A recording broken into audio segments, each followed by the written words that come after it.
Hey everybody, it's What's Up Mike.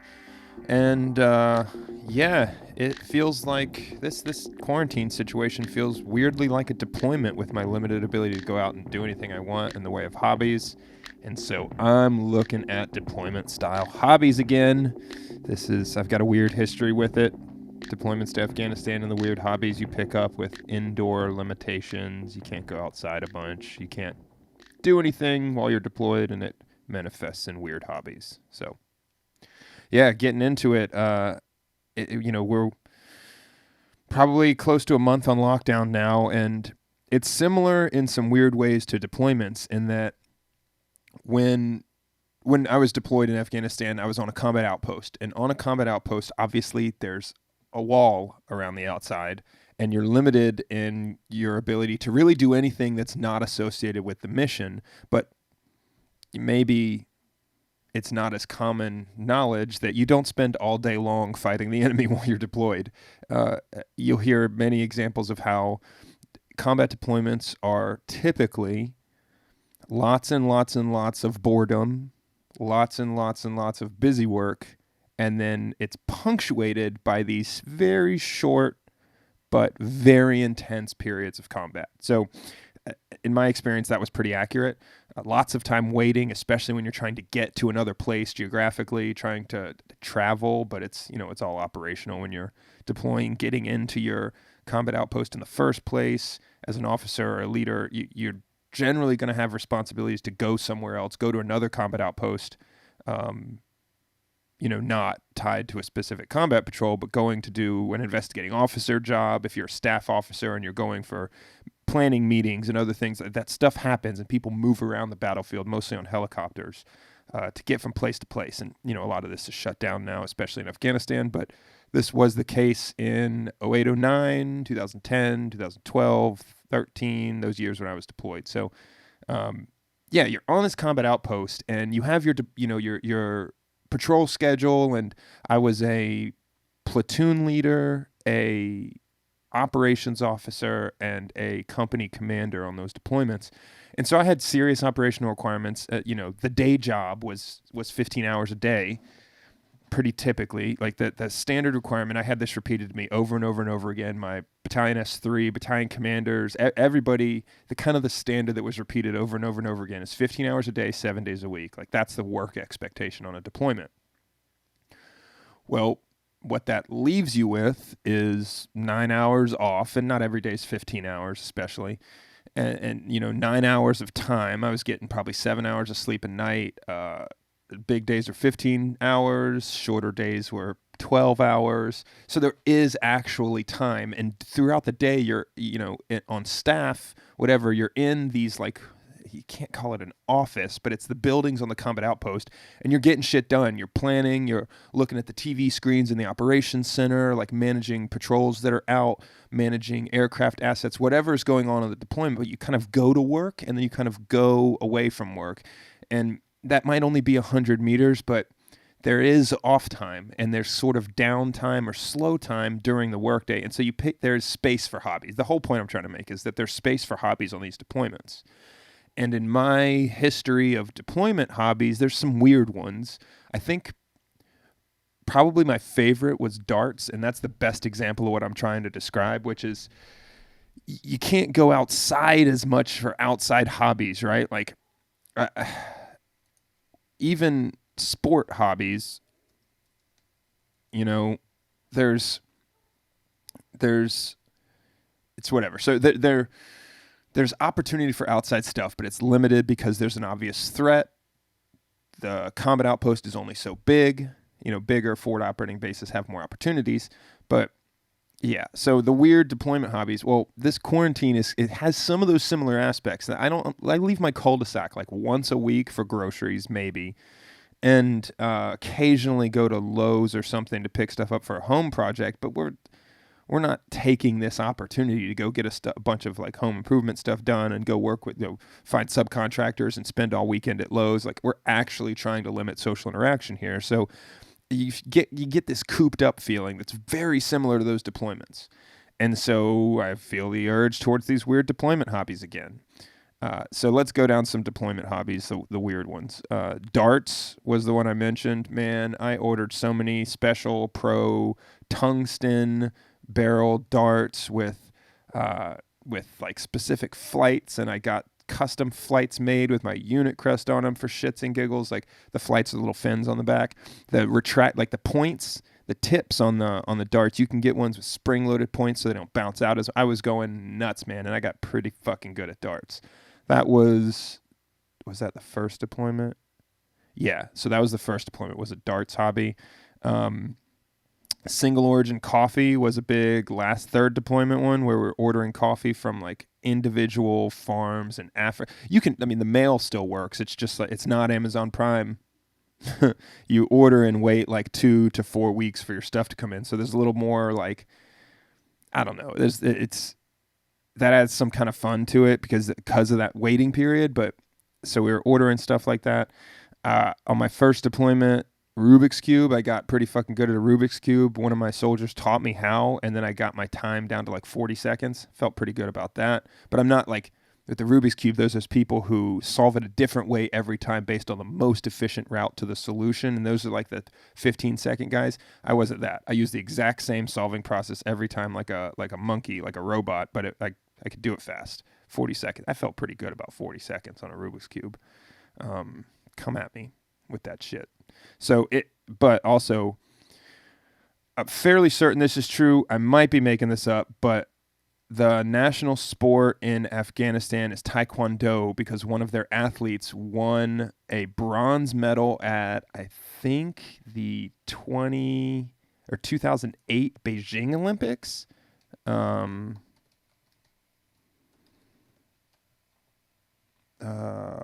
Olympic I'm Googling Afghanistan Olympic medals right now because I don't want to get this wrong.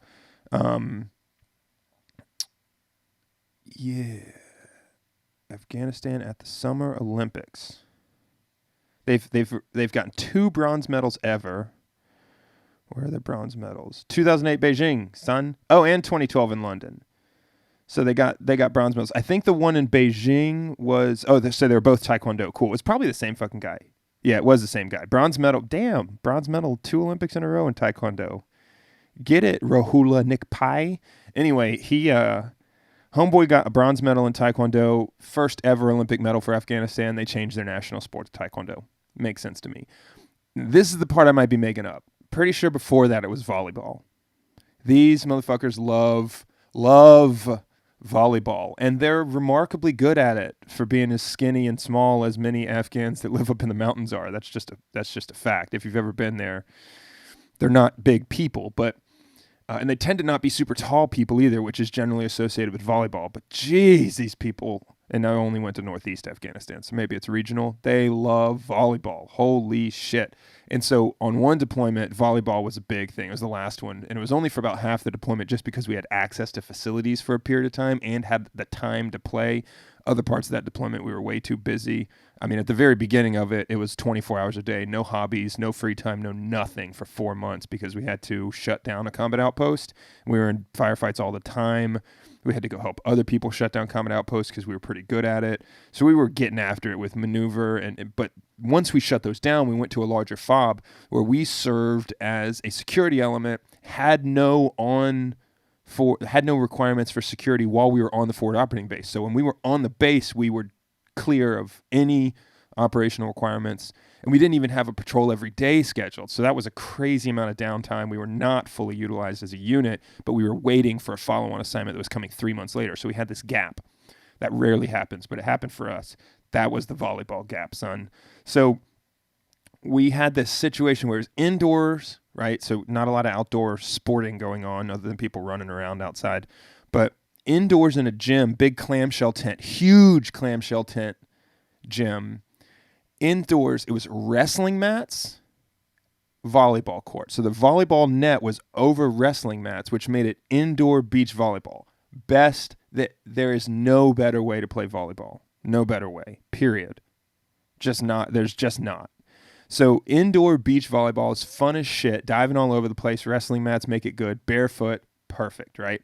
So we would play 6-on-6 sort of like indoor volleyball structure, but a beach volleyball rule set, and it was the absolute best. And the Afghans would bring their ringers in, and with just like the people who were playing pickup games, the Afghans would, like the Afghan army folks that were on the base with us, would bring in their ringers, and those 6 dudes were like their best 6 dudes, and they would just beat the shit out of whoever was playing pickup games. So we noticed this would happen, and we were playing within our company, putting little teams together, having fun, just getting the PT in, right? Because it was exhausting, and soldiers with too much time on their hands is a problem. So I just mandated a certain amount of time working out, mandated guys doing vehicle maintenance just to keep them employed, but then also gave them plenty of time for free time and tried to find the balance there as the commander. I also beat the shit out of them in Call of Duty a bunch with their tournaments they set up. We'll get there. So these deployment hobbies, volleyball. Well, we eventually put a ringer team together within our company, and I led that team to beat the piss out of the Afghan army ringer team, and they did not see that as like good friendly competition. They wouldn't play us for the rest of the time we were there. It was I probably committed some kind of cultural faux pas by whooping that ass, but Jesus, that was so satisfying. Just beat that ass. Anyway, get a little competitive. That was one of my greatest victories in sport, to give you an idea of my overall sporting accomplishment. I finished a fucking Ironman, but I still count that volleyball victory as right parallel to that Ironman finish in athletic achievement. There was a serious rivalry going on. We beat that ass. Spikes, son. So volleyball was a weird deployment hobby. First-person shooter video games. Something about infantrymen. I don't fully understand it still, because I'm like this too. You could have infantrymen go on a 8-hour combat patrol, multiple firefights in the patrol, right? Movement to contact, getting after it. Heavy weight, 65, 70 pounds between body armor, ammo, radios, water, all of that shit, right? Arduous, extremely difficult physical patrol. Getting in firefights, engaging with the enemy with their personal weapon system, right? This isn't just the machine guns on top of the trucks while people hunker down in the trucks. This is guys out on a dismounted, light infantry patrol, getting after it with the enemy, right? They come back and they want to play fucking Call of Duty. It's amazing to watch. And I played with them. They'd set up tournaments, and later on in that last deployment, we were on these rotational cycles where one platoon would be, for a whole week, would be the quick reaction force. And so they had downtime, but they had to have the vehicles ready to go. They were basically on a constant 5-minute recall for the entire 24 hours a day for a whole 7 days. And they would kind of rotate who was awake into the trucks. Anyway, but they had to be in an area with stuff ready to go, so they couldn't leave. They were even more restricted, but had free time. And so they set up Call of Duty, Black Ops 2, round-robin tournaments, 2- and 3-person teams. Saw it happening, figured I like video games too. I've always liked video games. So I got into it. My senior medic and I made our little 2-man team, and we got good. And, started whooping that ass. My soldiers would probably tell you that we didn't whoop their ass that much. They'd be fucking lying to you. We whooped that ass. So, yeah, video games, first-person shooter games. I already talked about the Rubik's Cube. On one deployment, it was this one specific hill run, which is a little bit different than the standard deployment hobby. But Mike fucking Naylor, he probably wouldn't. He would hate me putting an F-bomb in between his first and last name, because he's the nicest Mormon dude ever. He doesn't curse. But, God, nicest guy ever. And he's a physical beast. God, he could run. And so there was this rocky hill on the one combat outpost. It was on the side. The whole combat outpost was on the side of a hill. So one of the little interior roads, if you could call it a road, was up that hill directly at one of the steepest points. And I just run the shit out of that hill over and over and over, intervals, with Mike Naylor and without him, but I never beat his ass up that hill. So that was the hobby on one deployment. Anyway, the hobbies were weird. They kind of, like, the way you spent your time molded itself to the environment, obviously. So anyway, back to the point of this. This feels like a deployment in some of those aspects, right? And there's that weird impending doom threat thing going on, but it's different. So what are my hobbies right now? I'm working out to keep my fitness so that when we go back to jiu-jitsu, I haven't lost a bunch of it, and I don't feel like a slug on the mat. I'm probably gonna get some jiu-jitsu instructionals. For those in that world, John Danaher's probably the source out there for that. Maybe some of Gordon Ryan's specific stuff, but get some of those and just teach my wife jiu-jitsu. I don't know if I'm gonna get away with that, but we're gonna try this out. I'm hurting for that. So, conversation picked up over the last couple of days with my one of my WhatsApp, my college friend group from WhatsApp, and we're talking about credit card points. I think I'm going to have to go deep on the credit card points until this coronavirus thing is. I think that's going to become the hobby because I don't know. It seems like an adult thing to do. We really like to travel. Can't travel right now, but I've peeked through the window on the crazy credit card point scheme people. And there are folks that go nuts, have 17 cards in their wallet, or taking forever to like find the right card for the perfect points multiplier in every situation. I don't want to go too crazy, right? And I've already, like I said, I peeked through the window on this.